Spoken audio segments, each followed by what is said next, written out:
सांग्रांशाल কৈলাসহर धांसबैखा हास्तानि मन्त्रियकरा professor doctor मनिक साहा मन्त्रियकरानि मानसिक मुबाय जुदा जुदा प्रजेक्ट रौनि हलंथाय चियौगै इमानि पादा संखिजाखा आबो कारिबो जुदा जुदा हामक्राय रखसजाक सामंबुतां रकनि हलंथाय फिउमनि पादाव मानजाकनाय मन्त्रियकरा কৈলাসহर मन्त्रियकरा फाइमा रगै बदलिंबो खाक्तै जुदा जुदा পপুলেশনের দিক দিয়ে যদি বলি আজকে মিজোরাম এবং গোয়ার থেকে কিন্তু আমাদের পপুলেশন বেশি, অর্থাৎ আমাদের যে মেয়েরা মায়েরা আছেন তাদেরকে আমি দেখেছি যখন এটা ডিক্লেয়ার হয় সবচেয়ে বেশি তারাই কিন্তু এই সাক্ষরতার হার বাড়িয়েছে সেখানে। আজকে আমরা জানি যে পড়াশোনার ক্ষেত্রে বিবেকানন্দজি বারবার বলছেন যার ভিতরের যদি ডেভেলপমেন্ট না হয় তাহলে কোনোদিন তার বিকাশ অন্তরাত্মা বিকাশ হবে না, কাজে পড়াশোনায়ও বিকাশ হবে না। সেই দিকে আজকে নতুন নতুন বিদ্যালয় ভবন হচ্ছে, স্মার্ট ক্লাসরুম হচ্ছে, আইসিটি ভিত্তিক শিক্ষা হচ্ছে, টিঙ্কারিং ল্যাব, আমরা যে দক্ষতামূলক শিক্ষা, কস্তুরবা গান্ধী বিদ্যালয়, মিশন মুকুল এবং নিপুণ ত্রিপুরা, বিদ্যাসেতু, এই যে প্রকল্পগুলো নতুন নতুন আমরা কিন্তু করেছি, আর কোথাও নেই। এবং যখন সিবিএসসি থেকে যখন আধিকারিকরা আসেন তারা আমাদের এই যে নতুন নতুন যে ইয়েগুলো করছি আমরা ইনোভেটিভ, তারা মানে বলছে যে আমরা অন্য জায়গার মধ্যে এইগুলো ইমপ্লিমেন্ট করবো। আমরা এই যে যারা এখানে জনজাতিরা আছেন বিভিন্ন জায়গায়, আমরা জানি জনজাতিদের বিভিন্ন স্কিম আমাদের সরকার আমাদের রাজ্যের এবং আমাদের কেন্দ্রের করে, তাদের জন্য আমরা বিভিন্ন সাব ডিভিশন লেভেলে ডিস্ট্রিক্টে শুধু তাদের স্কিমগুলো ইমপ্লিমেন্টেশন করার জন্য একজন করে আধিকারিক আমরা রেখেছি। আমরা শিক্ষা দীক্ষার ক্ষেত্রে যাতে জনজাতি এলাকায়ও খুব ভালো তাদের হয় তার জন্য আমরা অনেক কাজ করছি। এর মধ্যে ইএমআরএস অর্থাৎ যে একলব্য মডেল যে রেসিডেন্সিয়াল স্কুল প্রায় এখানে 21টার মতো কেন্দ্রের থেকে আমাদের অনুমোদন দিয়েছে। 12টি অলরেডি চালু হয়ে গেছে, 6টা এর মধ্যে চালু হবে, 2টো সামনের 2 বছরের মধ্যে হবে, আরও 15টা যাতে শিথিল করা যায়, অনেক ক্রাইটেরিয়া আছে, তার জন্য আমি দাবি করে এসেছি। এত সুন্দর বাইরের থেকে ফ্যাকাল্টিরা আসছেন, পড়াশোনা এত সুন্দর হচ্ছে সেখানে। তারপরও আমি বলবো যে আমাদের এখানে আশ্রম স্কুল আমরা জনজাতি এলাকায় আমরা স্থাপন করেছি। এভাবে একের পর এক সেখানে স্টাইপেন্ড থেকে আরম্ভ করে বইপত্র, তাদের যে হোস্টেল, সেই হোস্টেলে আধুনিক যেসব ব্যবস্থা সেগুলো আমরা করছি। কালকে আমাদের জন্য একটা অত্যন্ত আনন্দের বিষয় আপনারা দেখেছেন যে আমরা অস্মিতা দে গ্লাসগোতে কী করেছে, সে আজকে ভারতবর্ষের না শুধু ত্রিপুরা রাজ্যের নাম উজ্জ্বল করেছে। তাকে এখানে মাননীয় মন্ত্রী আছেন এখানে, আমরা ওনাকে আমি জিজ্ঞেস করেছিলাম, আমার সাথে দিল্লিতে ত্রিপুরা ভবনে দেখা করেছিল, আমরা কীভাবে তোমাকে পুরস্কৃত করতে পারি, বলে স্যার আমাদের বাড়ি নেই, একটা সারা জীবন ভাড়া বাড়িতে ছিলাম, একটা যদি জায়গা আপনি দেন। সাথে সাথে আমাদের ক্রীড়ামন্ত্রীও তখন ছিলেন, আমরা উইদিন 4 days রেভিনিউর সাথে কথা বলে ওনাকে জায়গা আমরা দিয়েছি, প্লাস আরও 10 লক্ষ টাকা ওনাদেরকে দিয়েছি। আবার বলেছি যদি আরও কিছু লাগে আমরা নিশ্চয়ই তোমার যে আশা আকাঙ্ক্ষা আমরা সেইগুলো করব। আমরা দেখেছেন আপনারা বিভিন্ন আমাদের সরকার কত মানে মানববন্ধব। আমি কয়েকটা উদাহরণ আপনাদের দেখাচ্ছি। আমি এর আগে যে বিশিষ্ট খেলোয়াড়রা আছেন, আগে তো নেতা নেত্রীদের নামে সমস্ত বিশেষ কাজগুলো হতো। সিনথেটিক অ্যাথলেটিক ট্র্যাক দশরথ দেব স্টেট স্পোর্টস কমপ্লেক্সে আমরা দেবভক্তি জমাতিয়া একজন অ্যাথলেট আমার সাথে অ্যাথলেটিক্স করতো, আমার জুনিয়র ছিল, ওনার নামে আমরা অ্যাথলেটিক্স ট্র্যাকটা আমরা করেছি। আমরা স্বদেশপ্রিয় নন্দী প্রখ্যাত যিনি হকি কোচ, ওনার নামে আমরা সিনথেটিক হকি গ্রাউন্ড যেটা বানিয়েছি ওনার নামে আমরা করেছি। প্রতুল ভট্টাচার্য, আমরা একদম ছোট, ওনার পেটের মধ্যে উমাকান্ত স্কুলে বল লেগে সেখানেই উনি মারা যান। তাকে আমরা ওনার ফ্যামিলি কেউ ভাবতেও পারিনি, যখন আমরা ওনাদেরকে ডাকলাম বললো তো আমরা তো ভাবতেই পারিনি। ওনার নামে আমরা সিনথেটিক ফুটবল গ্রাউন্ড সেটা বাদারঘাটে ওনার নামে করেছি। ডক্টর অরুণাভ রায় উনি অ্যাথলেট ছিলেন, কোচ ছিলেন, ওনার নামে সিনথেটিক অ্যাথলেট ট্র্যাক সেটা আজকে পানিসাগরে আমরা নাম দিয়েছি। ইনডোর হল ধর্মনগরে আমাদের সাথে ব্যাডমিন্টন খেলতো, ধর্মনগরের ছেলে, এবং ওনার নামে প্রয়াত হয়েছেন গৌরীশঙ্কর রায়, ওনার নামে আমরা আজকে ইনডোর হল ধর্মনগরে নাম দিয়েছি। ইউথ হোস্টেল আমবাসা বিশিষ্ট জিমনাস্ট ছিল মধুসূদন সাহা, তার নামে আমরা করেছি। এটাকে বলে যে আমাদের সরকার কত মানে মানুষের জন্য, মানুষকে মনে রাখার জন্য আমরা কাজ করি। আমরা সেই কথাগুলো আমি বললাম। আগরতলা বাদারঘাটে অলরেডি 30,000 যাতে দর্শক একসাথে বসতে পারে তার জন্য গ্যালারি নির্মাণ হচ্ছে। আগরতলায় যে এনএসআরসিসি আছে নেতাজি সুভাষ আঞ্চলিক প্রশিক্ষণ কেন্দ্র, সেখানে একটা স্পোর্টস হল নির্মাণ হচ্ছে এখানে। আমাদের আজকে যদি আমি বিকশিত ভারত, যেটা জি রামজি বলি, গ্যারান্টি ফর রোজগার অ্যান্ড আজীবিকা মিশন 1 জুলাই 2026 থেকে শুরু হয়েছে। সেখানে আজকে 20 লক্ষেরও বেশি সেখানে ম্যান্ডেট আমরা তৈরি করেছি বন্ধুগণ, এবং কুইক যাতে এই কাজটা হয়, মাননীয় প্রধানমন্ত্রীজির এটা ড্রিম প্রজেক্ট, সেইভাবে আমরা কাজ করছি। এর মধ্যে কত টাকা এর মধ্যে বরাদ্দ হয়েছে? 344 কোটি টাকা এর জন্য বরাদ্দ হয়েছে। PMGSY, প্রায় এই রাস্তাঘাটের কথা বলে, আপনারা শুনে খুশি হবেন যে PMGSY যে গ্রামীণ যে মাননীয় প্রধানমন্ত্রী গ্রাম সড়ক যোজনায় 4653 কিলোমিটারের বেশি রাস্তা নির্মাণ হয়েছে বা উন্নয়ন হয়েছে। PMGSY 2 এবং 3 সেখানে 471 কিলোমিটার রাস্তা উন্নয়ন করা হয়েছে।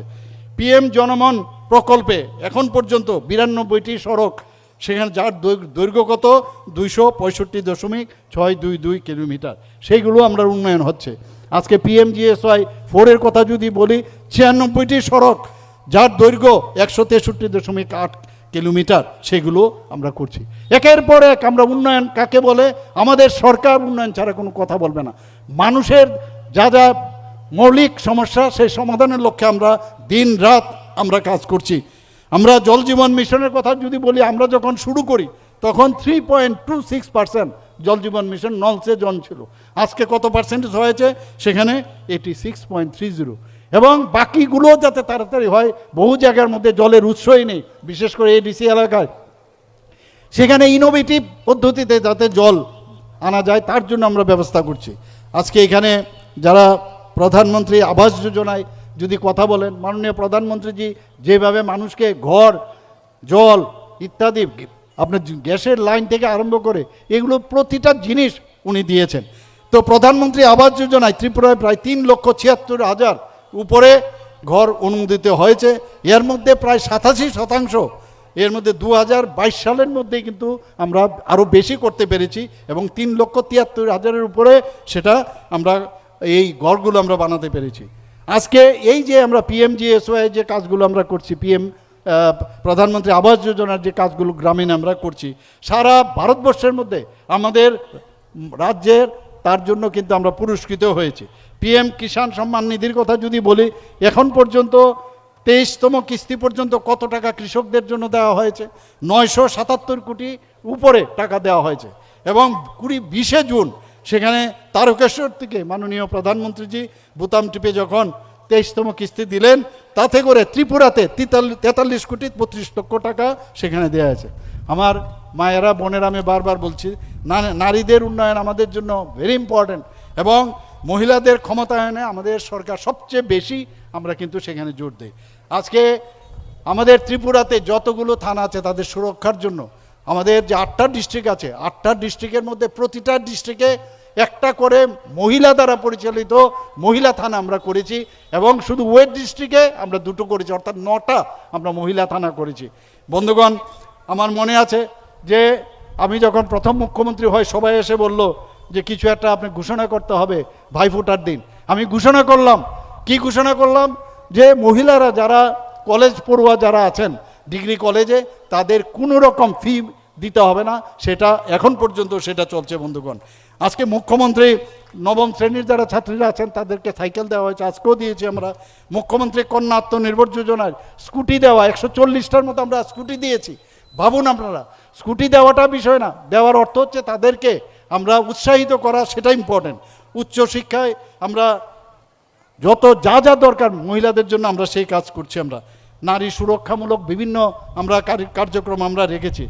বর্তমানে 4,95,000 উপরে মহিলা আজকে আমাদের আমাদের যে স্বগোষ্ঠীর সাথে তারা কিন্তু যুক্ত হয়েছে। এবং আমাদের এই যে এসএইচজি গ্রুপের মধ্যে আমাদের টার্গেট ছিল তাদেরকে লাখপতি দিদি বানাবো। সেখানে আমাদের টার্গেট ছিল 1,18,000, সেখানে 1,08,000 বানিয়েছে, অর্থাৎ 95% আমাদের ত্রিপুরাতে প্রকল্পের উদ্বোধন এবং ভিত্তিপ্রস্তর স্থাপন করা হয়েছে। এর মধ্যে 6টির উদ্বোধন এবং 12টি প্রকল্পের ভিত্তিপ্রস্তর স্থাপন। পাশাপাশি আজকে একটা জিনিস খুব ভালো লাগলো, এখানে আমরা ভিডিওর পর্দায় এখানে দেখলাম, কি দেখলাম? ক্লিন অ্যান্ড গ্রিন 19 কোটি প্রকল্পের সূচনা। এটা প্রি এবং পোস্ট হয়ে গেলে কি সুন্দর হবে জায়গাগুলো। পর্যটনের ক্ষেত্রে আমরা সারা ত্রিপুরাকে এবং যেভাবে সাজিয়েছি এবং পর্যটনকে নিয়ে সারা ভারতবর্ষের মধ্যে এবং ইন্টারন্যাশনালিও ত্রিপুরা সম্পর্কে মানুষ এখন জানতে পেরেছে। আপনারা এর মধ্যেও দেখেছেন যে এই যে প্রকল্পগুলো আজকে এখানে আমরা বললাম তার মধ্যে প্রায় 45 করোড় 18,61,000 খরচ সেখানে হচ্ছে। আমাদের যে আজকের এই যে একাধিক উন্নয়নমূলক প্রকল্পের যে উদ্বোধন এবং এই যে ভিত্তিপ্রস্তর স্থাপন হলো, তাতে করে আজকে ঊনকোটির যে উন্নয়ন, সেই উন্নয়নের যে অভিযাত্রা সেটা কিন্তু আরেকটা নতুন দিগন্ত আমার মনে হয় উন্মোচিত হলো। এবং আমরা এটাই করব, আমরা কাজ ছাড়া কিচ্ছু করব না। নেগেটিভ মাইন্ড যারা আছেন তাদের ঋণাত্মক যে চিন্তাধারা তাদের করতে দিন, আমরা ধনাত্মক চিন্তাধারা নিয়ে মানুষের কাছে আমরা যাব। আমার মনে হয় এই কাজগুলো যখন হবে, সম্পূর্ণ কমপ্লিট হবে, তাহলে মানুষের যে জীবনযাত্রা সেখানে সহজ, নিরাপদ, স্বাচ্ছন্দ্যময় এবং উন্নত হবে। এবং শুধু এটা আমরা যদি কই যে নেক্সট জেনারেশন, আমরা যদি ভালোভাবে, ওনারা যদি ভালোভাবে কাজগুলো করে যেত, তাহলে নেক্সট আমাদের পক্ষে অনেক সুবিধা হতো। তো নেক্সট যে জেনারেশন আছে তাদের জন্য, তাদের পক্ষে অনেকটা শক্তিশালী একটা বেস সেটা পাবে। আজকে রাজ্যের উন্নয়ন তখনই সম্ভব হবে যখন আমরা শিক্ষা, স্বাস্থ্য, সড়ক যোগাযোগ, পানীয় জল, বিদ্যুৎ, কৃষি, গ্রাম উন্নয়ন, নগর উন্নয়ন, তথ্য প্রযুক্তি এবং সামাজিক সুরক্ষার মতো প্রতিটি ক্ষেত্রে যদি আমরা গুরুত্ব দেই, ফোকাস থাকি, তবেই আজকে ত্রিপুরা রাজ্যের উন্নয়ন সম্ভব হবে। আমরা এবং আমাদের প্রতিটা জনপ্রতিনিধি, আমাদের প্রতিজন, আমাদের সরকারি কর্মচারী থেকে আরম্ভ করে সবাই মিলে কাজ করছি। আমরা এত সুন্দরভাবে আমাদের একটা টিম ত্রিপুরা, সেই হিসেবে আমরা কাজ করছি। আজকে মাননীয় প্রধানমন্ত্রীজির যে স্লোগান সবসময় বলেন, সবকা সাথ সবকা বিকাশ আর বিশ্বাস আর তার প্রয়াস, আমরা সেই মন্ত্র নিয়ে, আমরা সেই আদর্শকে সামনে নিয়ে আমরা শুধু আগরতলায় না, শহরের ভিত্তিক না, প্রান্তিক মানুষের কাছে আমরা সমস্ত সুযোগ সুবিধাগুলো নিয়ে আমরা সেখানে যাচ্ছি। এবং যতক্ষণ ধরে এই প্রান্তিক মানুষের, তাদের যদি এই সুফল না পৌঁছানো যায়, কোনো অবস্থায় উন্নয়নের ছোঁয়া, কোনো অবস্থায় উন্নয়ন সম্ভব নয়। আমরা এই ইতিবাচক যে পরিবর্তন, আমাদের সরকার বারবার, আমি যেটা বলছি যে আমরা ট্রান্সপারেন্সির সরকার, ট্রান্সপারেন্সির মাধ্যমে আমরা থাকতে চাই এবং সেইভাবেই আমরা কাজ করব। আমরা দেখেছি যে মানুষের কাছে মানুষের প্রয়োজনটা কি, সেই প্রয়োজন, আমি বলছি না যে সব কিছু আজকে আমরা এই কয়েক বছরে আমরা কমপ্লিট করে ফেলেছি, কিন্তু আমি নিশ্চিত 35 বছরে ওনারা যা করেছেন, এর আগে কংগ্রেস, মাঝখানে জোট আমল, আপনারা সবাই দেখেছেন, জোট আমলে মানুষ চেয়েছিল এই যে বামপন্থীদের হাত থেকে এই রাজ্যকে মুক্ত করার জন্য, কিন্তু আমরা দেখেছি কি অবস্থা ছিল। এই যে জোট আমল কংগ্রেসের সরকার, এবং তারা কমিউনিস্টরা যা করেছে তার থেকে আরও, যেটা তৃণমূল পশ্চিমবাংলায় করেছে, একই ধাঁচে তারা করেছিল। মানুষ আবার তাদেরকে এনেছে, তাদের কাছে আর কোনো প্ল্যাটফর্ম ছিল না। আজকে ভারতীয় জনতা পার্টির সরকার এখানে এসছে, এনডিএ সরকার এখানে এসছে, মানুষ বিশ্বাস রয়েছে মাননীয় প্রধানমন্ত্রীজির উপর, আমাদের সরকারের উপর। আমরা তাই প্রকৃত সুফল আমার মনে হয় তখনই হয় যখন শেষ প্রান্তে, আমি যেটা বারবার বললাম, শেষ প্রান্তে মানুষের কাছে পৌঁছাই। এবং আমরা শুধু আগরতলা না, প্রতিটা জেলায়, আগরতলা বা ওয়েস্ট ডিস্ট্রিক্টেই খালি আমরা উন্নয়ন চাই না, আমরা চাই প্রতিটা জেলায় আমরা উন্নয়ন হোক। আপনারা দেখবেন প্রতিদিন, আমি আজকেও যখন কুমারঘাটে, আমার ওখানকার যে মাননীয় বিধায়ক আছেন আমাকে বলছেন এখানে অনেকগুলোর আপনার প্রকল্প অলরেডি কমপ্লিট হয়ে গেছে, সেগুলোর আপনার ডেট দিতে হবে।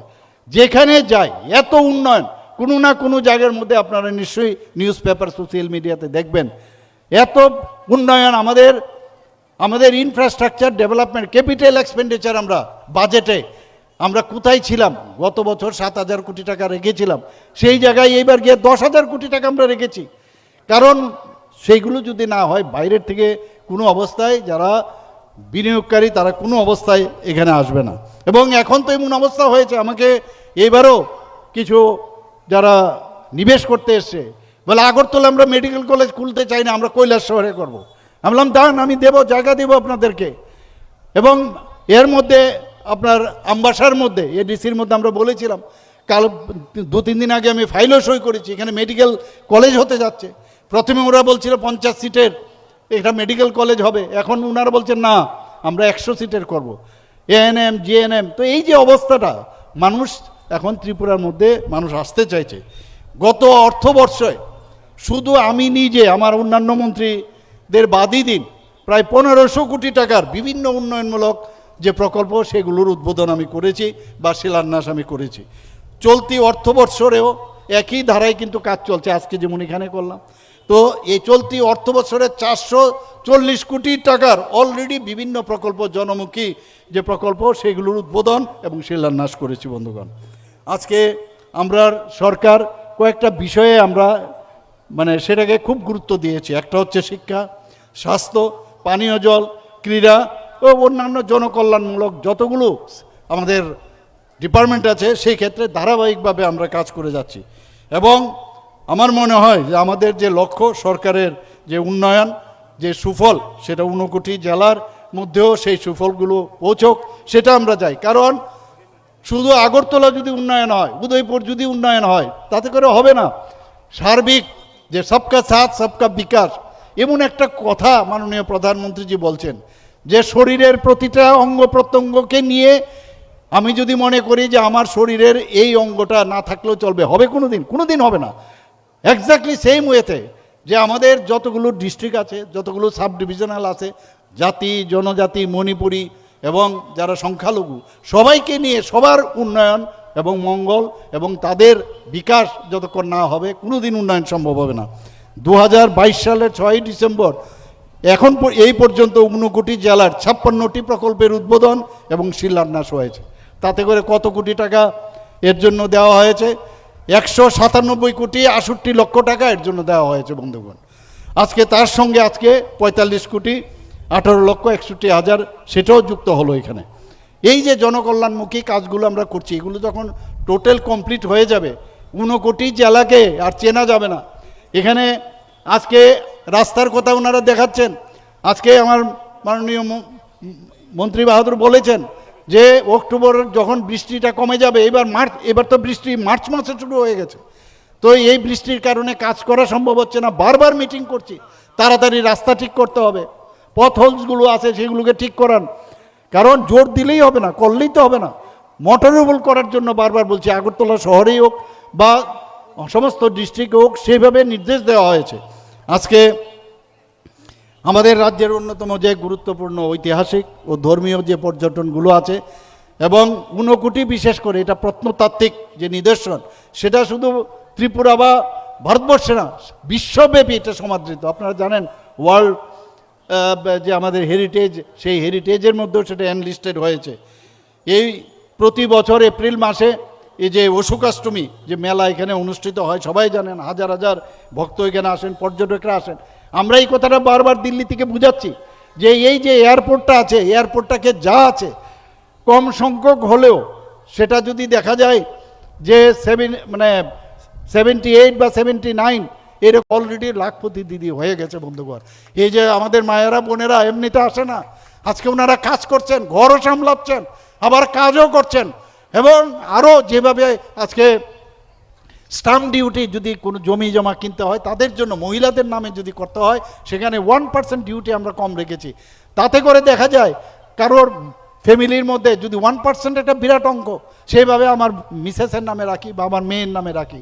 আমাদের মহিলাদের সেভাবে আজকে আমরা তাদেরকে এম্পাওয়ারমেন্ট করার চেষ্টা করছি। মুখ্যমন্ত্রী কন্যা বিবাহ যোজনা, মুখ্যমন্ত্রী বালিকা সমৃদ্ধি যোজনা এবং ICDS-এর থেকেও প্রচুর প্রকল্প আমরা করছি।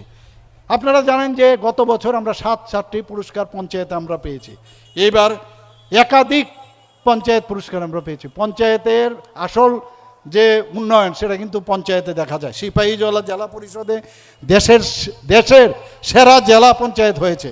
কাঞ্চনবাড়ি পঞ্চায়েত অর্থাৎ কুমারঘাট 59 জেলায় সেরা স্বাস্থ্যসম্মত পঞ্চায়েত হয়েছে। বৈকুণ্ঠপুর পঞ্চায়েত হেজামারা পশ্চিম ত্রিপুরায় যৌথভাবে 3য় সেরা মহিলা বান্ধব পঞ্চায়েত হয়েছে।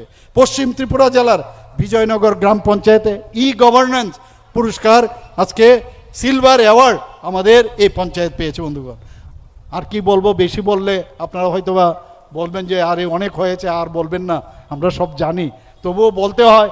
আমি বলবো আজকে স্বাস্থ্য ব্যবস্থার কথা বলছেন, আজকে ত্রিপুরাতে আগে যেভাবে রেফার হতো সেই 80% রেফার আজকে কমে গেছে বন্ধুগণ।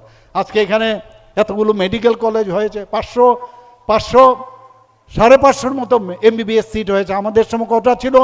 মাত্র 12টা থেকে 13টা এমবিবিএস সিট ছিল, আর সেখানে 550 মতো এমবিবিএস সিট হয়েছে।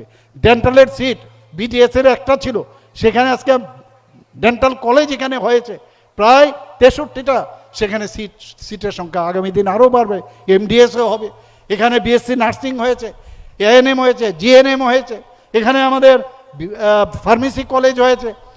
তো এই যে অবস্থা, আমরা একটার পর আরও মেডিকেল কলেজ, আমি যেটা বললাম, মানুষ করতে চাইছে। এর জন্য আমরা এখানে একটা হেলথ ইউনিভার্সিটি আমাদের ক্যাবিনেটে পাস হয়েছে এবং আমরা সেটা বিধানসভায় পাস করেছি, যাতে করে এই ইউনিভার্সিটির আন্ডারে সমস্ত মেডিকেলের যে ইনস্টিটিউটগুলো আছে সেইগুলো থাকে। কিডনি ট্রান্সপ্লান্ট কোনোদিন আপনারা ভেবেছেন? আমি তো ভাবিনি। সেখানে 9টা কিডনি ট্রান্সপ্লান্ট হয়েছে, আরও কিউতে আছে, তাদেরও হবে। আমরা এখানে চাইছি মোহন ফাউন্ডেশনের সাথে আমরা সেভাবে মৌ করেছি, সেই মৌতে আমরা সেই জায়গার মধ্যে আজকে লিভার ট্রান্সপ্লান্ট, হার্ট ট্রান্সপ্লান্ট করা যায় কিনা তার চিন্তা ভাবনা করছি। এই কারণেই 80% যে বাইরে যাওয়ার যে একটা প্রবণতা, সেটা কিন্তু এখন কমে গেছে। আমি জানি এখান থেকে নর্থ এবং ঊনকোটি থেকে প্রায় ইস্যু দেখা যায় খালি শিলচর চলে যায়। আমি বলছি ত্রিপুরাতে হেলথের এখন যে সংখ্যকের যদি একটা প্লেন যদি এখান থেকে স্টার্ট করা যায়, কথা চলছে বারবার, একবার অনেক সময় বলছে যে আরও তার ল্যাংটা বাড়াতে হবে, আমরা বললাম আমরা একুয়ার করে দেব। তো কথা চলছে, আমরা চেষ্টায় আছি, নিশ্চয়ই সেটা হবে। হলে অনেক যারা নর্থ এবং ঊনকোটির জেলার তারাও কিন্তু আগরতলার থেকে অন্য জায়গায় যেতে পারবে। আমরাও এখান থেকে যারা পর্যটকরা বা আমরা ইজিলি আমরা এখানে আসতে পারবো, সেই চেষ্টাও আমরা করছি। এখানে এই যে চিরন্তন ঐতিহ্য, সেটাকে ঊনকোটির, সেটাকে সামনে রেখে আজকের আমার সত্যিই খুব ভালো লাগছে যে এই ধরনের প্রোগ্রাম ওনারা এটাকে কিভাবে ডেভেলপ করা যায় তার ব্যবস্থা ওনারা করছেন। আজকে আপনারা জানেন যে কিছুদিন আগে আমরা ডেস্টিনেশন ত্রিপুরা বিজনেস কনক্লেভ আমরা করেছিলাম 2026-এ। এটা ঐতিহাসিক সাফল্য। আমাদের এখানে মানুষ আসতে চায়। আমরা ভেবেছিলাম 800-র মতো আমরা এক্সপেক্ট করেছিলাম যে বিনিয়োগকারীরা আসবে। কত লোক এসছে সেখানে? 1200 বিনিয়োগকারী সেখানে এসছেন, এবং শুধু আমাদের দেশের না, বিদেশ থেকেও লোক এসছে এখানে। এবং তারা বলছে যে আমরা যে কোনো জায়গায় আমরা বিভিন্ন যে আমাদের যে ত্রিপুরার যে রিসোর্সগুলো আছে সেইগুলোকে ব্যবহার করে আমরা এখানে কারখানা, মেডিকেল কলেজ, আমাদের বিভিন্ন স্কুল কলেজ, তারা এইগুলো নিবেশ করতে চাইছে এখানে। এবং সেখানে দেখা গেছে 468টি মৌ স্বাক্ষরিত হয়েছে, ভাবুন আপনারা। এবং আমরা ভেবেছিলাম 1 লক্ষ কোটি টাকার মতো সেখানে মৌ হবে। আর কত হয়েছে মৌ? 1,32,000 কোটি টাকার মৌ হয়েছে। এবং শুধু তাই নয়, কিছুদিন আগেও গত বছর আমাদের প্রায় 30,000 কোটি টাকার মৌ হয়েছে। আপনারা শুনে খুশি হবেন যে আরে মৌ তো হয়েছে, কোথায় তো দেখা যাচ্ছে না। 8,000 কোটি টাকার অলরেডি গ্রাউন্ডেড হয়েছে, তার বাস্তবেই তো হয়েছে। এবং আমরাও চাইছি যে এই যে এইবার 1,32,000 কোটি টাকার বা 468টি যা মৌ হয়েছে সেগুলো যাতে মনিটরিং করতে হয়, বলেছি বারবার আধিকারিকদের, যাতে এটা গ্রাউন্ডিং করা হয়। আমরা পুষ্পবন্ত প্যালেসের কথা আপনারা জানেন নিশ্চয়ই, সেটাকে একটা 5 স্টার হোটেল করার জন্য আমাদের মাননীয় গৃহমন্ত্রী যে এখানে এসেছিলেন, সেখানে উনি ফাউন্ডেশন লে করেছেন। এবং পুষ্পবন্ত প্যালেস যখন সেটা হবে, এটা একটা পর্যটনের দিক দিয়ে ত্রিপুরার একটা বিশেষ অর্থনৈতিক উন্নয়ন হবে। সেখানে আমাদের 200-র মতো ছেলে মেয়ে সেখানে চাকরি পাবে। ইনডাইরেক্টলি আরও যারা বেভারেজ সাপ্লাই করবে বা আদার্স যেসব দেবে, গাড়ি ঘোড়া যারা ব্যবস্থা থাকবে। এত সুন্দর একটা মানে এই ধরনের একটা 5 স্টার হোটেল হচ্ছে, সেখান থেকে তারা তো বসে থাকবে না। এবং ওই পুষ্পবন্ত প্যালেস যে প্যালেস হোটেল, সেটা যখন হবে, বিদেশ থেকে নিজেরা ফ্লাইট ভাড়া করে নিজেরা এখানে আসবে। এটা একটা সাংঘাতিক বিষয়। এবং মাণিক্য ডাইনেস্টি সম্পর্কে ওনারা জানতে পারবেন। ত্রিপুরার এখানে রবীন্দ্রনাথ ঠাকুর এখানে এসেছিলেন প্রায় 7-8 বার। তো তার সম্পর্কে জানবেন, মাণিক্য ডাইনেস্টি সম্পর্কে জানবেন। এবং এই ঊনকোটি